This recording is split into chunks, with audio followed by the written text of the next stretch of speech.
This tutorial will show you briefly how to draw your room and divide its surfaces into different areas for tiling and applying different textures. In Tilelook's design tool, this is done in the first two tabs called Create Room and Subdivide Surfaces. When you start the design tool, you can create the room using the quick wizard. Set the room height and select the basic shape you want to customize. You can then personalize the dimensions of the room edges or edit edges and corners to create a more personalized shape. The last step of the wizard lets you insert doors, windows or simple holes in one of the walls of your room. Select the type of opening you want and set its dimensions. Then choose where to place the opening, in the middle, right or left of the wall, and its elevation from the ground.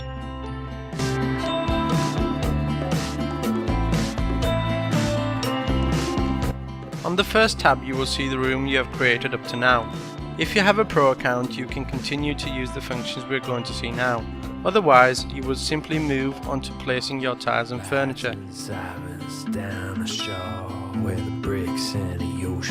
On the bottom right panel you can move the 3D preview using the right click of the mouse and select a surface to edit. Once you select a surface, you will see it in plan view on the left.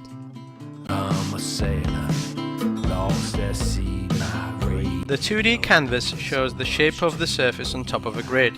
You can move the view around by holding the mouse scroll and moving your mouse.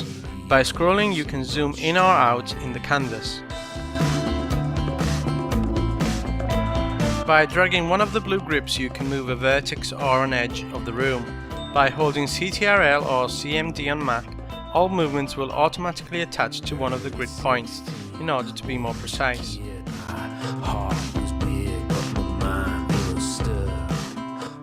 You can group more points in order to move them together. Draw a rectangle from left to right with the mouse to select two or more points. Once selected, these will become green and you can move them as a group.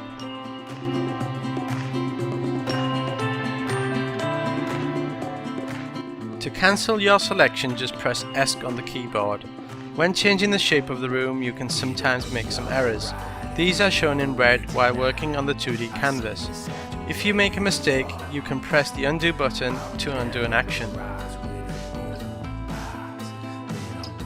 By clicking on the red grips, you can see a list of options. You can, for example, move a point to a precise distance or remove it completely. On a surface edge, you can use many options to split an edge into more segments, move or change its length, and also to add a niche or an arc with specific dimensions.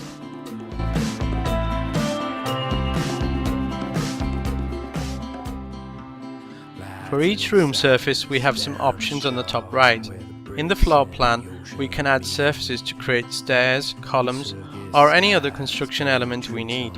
After setting the elevation, width and height of the surface, we can then modify it freely on the 2D canvas.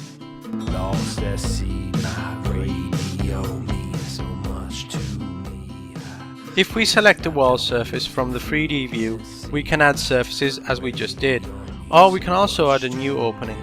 This is done as we did before during the room creation wizard. Once an opening is in place, we can move it or modify it freely using the 2D canvas.